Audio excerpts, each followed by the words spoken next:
Bonjour, monsieur, dame. Donc, dans l'algèbre encore, cette fois-ci, la multiplication et la division de monombres. Donc, pour ce faire, on va utiliser la loi des exposants. Donc, multiplication, division de monombres. Comment que ça va fonctionner? C'est qu'on va utiliser la loi des exposants. Il faut la connaître, ce qu'on a vu dans la vidéo précédente. Donc, je vais y aller avec des exemples. C'est-à-dire que supposons que j'ai 8x3, y5, z2 multiplié par 2x, y2, z3. Plusieurs façons de voir ça. Ici, ce qui est intéressant, c'est que j'ai une multiplication que j'ai pas le symbole ici, mais j'ai aussi des multiplications entre chacun de mes termes ou de mes composants de termes. Donc, c'est toutes des multiplications. Donc, ce que je vais faire, dans le fond, c'est regrouper mes termes communs, grosso modo, ou presque, je devrais dire. Donc, je vais multiplier les coefficients ensemble. Donc, 2 fois 8, ça fait à peu près 16. Et après ça, je vais regrouper.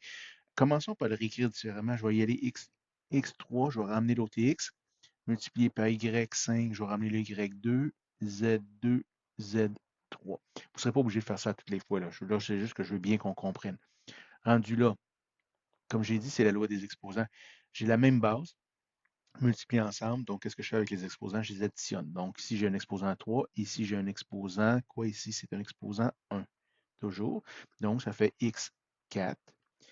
Y5Y2, ça fait Y5 plus 2, ça fait 7. Z2, Z3, ça fait Z5. Et voilà tout simplement la façon qu'on fait. C'est extrêmement simple, mais c'est la loi des exposants qu'il faut utiliser pour résoudre ce type de situation-là. Un autre exemple, supposons que je vous donnais 16xyz2, on va le faire de l'addition dans ce cas-ci, divisé par 4y, bon, ça ici, voilà. Je peux l'écrire comme ça, mais je peux aussi l'écrire comme étant une division, ou plutôt, excusez, une fraction. Donc, je peux l'écrire sous cette forme-là ici. C'est pareil. Et encore, c'est la loi des exposants. C'est une fraction ordinaire. Donc, 16 divisé par 4, ça fait 4. Voilà, cette partie-là est remplacée par 4. J'ai x1, x2, donc c'est une soustraction, c'est une division de même base, donc c'est une soustraction d'exposant. En haut, c'est 1, en bas, c'est 2, donc ça va faire x exposant moins 1. Y, y5, ça fait y exposant moins 4. Z2 sur Z, ça va faire Z exposant 1. On ne laissera jamais ça comme ça, je vous le mentionne, parce qu'on a des exposants qui sont négatifs ici, on va les envoyer, on veut que ce soit positif. Donc, ce qui est exposant négatif en haut devient exposant positif en bas, tout simplement. Donc, mon x exposant moins 1, je l'envoie en bas, il devient x exposant 1, qu'on n'a pas besoin d'écrire le 1 en passant.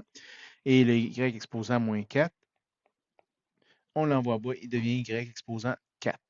Et voilà ma forme, l'opération de ces deux monombres-là. C'est aussi simple que ça, donc il faut vraiment comprendre la loi des exposants et utiliser la loi des exposants. On s'en tire comme ça. Je vous laisse là-dessus.